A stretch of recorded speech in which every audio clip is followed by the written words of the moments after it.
18వ తేదీ ఉదయం టంగుటూరులో హెచ్డిఎఫ్సి బ్యాంకులో సెక్యూరిటీ గార్డుగా పనిచేస్తున్నటువంటి వెంకటరమణయ్య అనే అతను తను అద్దెకుంటున్నటువంటి ఇంట్లోనే తలకు రక్తగాయాలతో చనిపోయి ఉండటం జరిగింది.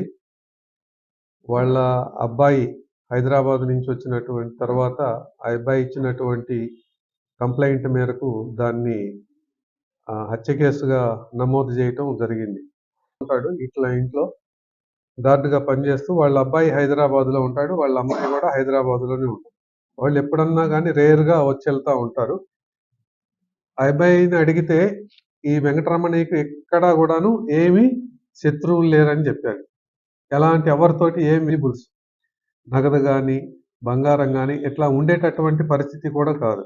ఒకవేళ ఎవరన్నా దొంగ వచ్చినా కూడాను ఇలాంటి ఇంటిని కూడాను సెలెక్ట్ చేసుకోవడానికి అవకాశం లేదు వాస్తవంగా. మళ్ళీ ఇంట్లో వస్తువులు బంగారపు వస్తువులు కూడా ఏమీ పోలేదు. కానీ బీరువా అయితే ఓపెన్ చేసింది, డిస్టర్బ్ చేసినట్టుగా అనిపించింది. కానీ అంత అఫెన్స్ చేయటానికి ఆస్కారం లేదు.